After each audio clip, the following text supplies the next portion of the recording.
আর জান্নাতের পরিবেশে থাকা। যারা উলঙ্গ অবস্থায় বেড়ায় তাদের পোশাক মনে হয় জাহান্নামের পোশাক, ঠিক কিনা বলেন? আর পুরুষদের পর্দা, আমরা তো পর্দা আজকে বুঝি না, পর্দা কাকে বলে। পর্দা আমরা বুঝি, আমরা পর্দা বুঝি না।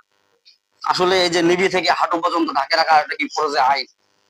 আপনি নামাজ পড়েন না, ঠিক আছে, এটা তো গুনাহ হইতেই আছে, এক পর্যায়ে আল্লাহ মাফ করে দিবে, কিন্তু আপনার সেকেন্ডে আপনি কবিরা গুনাহ কামাই করতেছেন।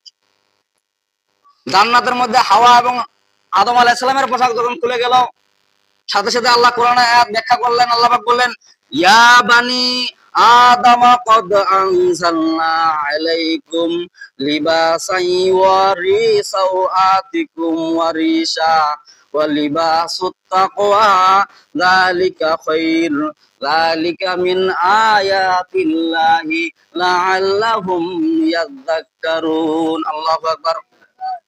আল্লাহ পাক আদম আলাইহিস সালামকে মেসেজ দিচ্ছেন। আল্লাহ পাক আদম আলাইহিস সালামকে বলতেছেন, ইয়া বানি, হে বনি আদম, বলতেছেন হে বনি আদমের সন্তানাদি, এবং বনি আদমকে দিয়ে আল্লাহ মেসেজ দিচ্ছেন, ইয়া বানি, হে বনি আদম, কদ আনজালনা, কদ মানে অবশ্যই, আনজালনা আমি নাজিল করেছি, আমি দিয়েছি, আলাইকুম তোমাদের উপর লিবাসান পোশাক, বলেন না সুবহানাল্লাহ। সেই পোশাক দিয়ে কি করো? ইউআরি সাওআতিকুম তোমাদের লজ্জাস্থানকে ঢাকিয়ে রাখো।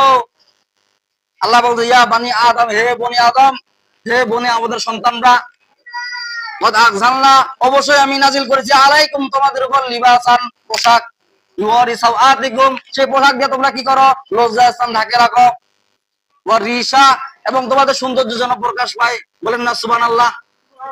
আর আজকে আমরা এমন হয়ে গেছি, পোশাক বলতে তো দূরের কথা, উলঙ্গ অবস্থা বেড়াইতে আরো বেশি খুশি। যেমন উলঙ্গ অবস্থা বেড়াই, কাপড় পরে বিশ্বনবী বলেন যে শেষ জামানায় কিছু এমন লোক আসবে, তাদেরকে আমি দেখি নাই, তাদের জন্য জাহান্নাম ওয়াজিব হয়ে যাবে একমাত্র পোশাকের কারণে, বলেন না নাউজুবিল্লাহ। বিশ্ব সাহাবীরা জিজ্ঞাসা করলেন, হুজুর পোশাকের কারণে কেমন করে? কথা, ওরা পোশাক পরে ওরা উলঙ্গ থাকবে, বলেন না নাউজুবিল্লাহ। তার মানে কি ওদের পোশাকের মধ্যে সৌন্দর্য নাই? এমন পোশাক পরিধান করে শরীরের মধ্যে কাপড় ঠিক মতো থাকে না, নিবি থেকে হাঁটু পর্যন্ত ঢাকিয়ে রাখে না, অনেক সময় নিবি বাইরে থাকে, অনেক সময় হাঁটু বাইরে থাকে, বলে যে এরা জাহান্নামের মধ্যে সবচেয়ে উচ্চ জাহান্নামের মধ্যে যাবে, বলেন না নাউজুবিল্লাহ। আপনার পোশাক দিয়েছে, পোশাক ভালো লাগে না, এই সেন্ডো গেঞ্জি পরা এবং ফুল হাতা গেঞ্জি পরা, এর মধ্যে পার্থক্য দেখেন। সেন্ডো গেঞ্জি পরলে কিন্তু ভূগোল দেখা যায়, এজন্য ওলামায়ে কেরামগণ সেন্ডো গেঞ্জি পরেন না, ফুল হাতা গেঞ্জি পরে, বলেন না সুবহানাল্লাহ। তার সেন্ডো গেঞ্জির মধ্যে ভূগোল দেখা যায়, দেখা যায় না নাই? ভূগোলের মধ্যে বসন দিয়ে দিচ্ছেন না নাই? সেগুলো কি পরিষ্কার করা কি হালাল না হারাম? হ্যাঁ, সেগুলো পরিষ্কার করা হালাল, আপনার পরিষ্কার করতে হবে। পরিষ্কার যদি না করেন, বলা হয়েছে যে আপনি সব সময় নাপাক অবস্থায় থাকবেন, আর সেগুলো আপনি দেখাচ্ছেন। আপনার বগল ঢাকা থাকে না, আপনার পোশাক সৌন্দর্য নাই। কিয়ামতের দিন আপনাকে যদি প্রশ্ন করা হয় যে আল্লাহ পাক যে কোরআনে আয়াত নাযিল করলেন লেবাসের ব্যাপারে, তুমি লেবাস কেন ভালো করে পরিধান করো নাই? তোমার স্ত্রীকে কেন ভালোভাবে লেবাস পরিধান করাও নাই?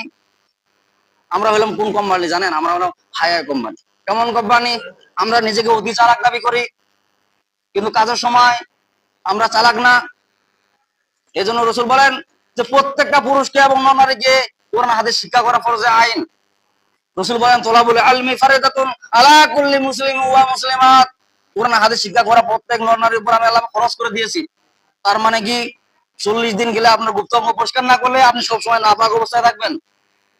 এটা অনেকজনে জানে না। গুপ্তাঙ্গ পরিষ্কার করা লাগবে না, আপনি গুপ্তাঙ্গ দেখে বেড়াচ্ছেন। কেমন দেখে বেড়ান? লজ্জায় স্থানও আপনার মনের কাছে পশম আছে, বগলের নিচেও পশম আছে, ঠিক কিনা বলেন? ওই পশম, এই পশমটা নাপাক পশম।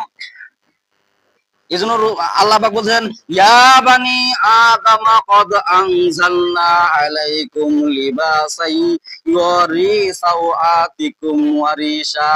হে বনি আদম, হে সন্তানরা, আনজালনা আলাইকুম আমি তোমাদের উপর নাজিল করেছি লিবাসান পোশাক। তার মানে কি পোশাক তোমরা সৌন্দর্যভাবে ঢাকে ঢুকে রাখো, তোমাদের লজ্জাস্থান ঢাকে ঢুকে রাখো।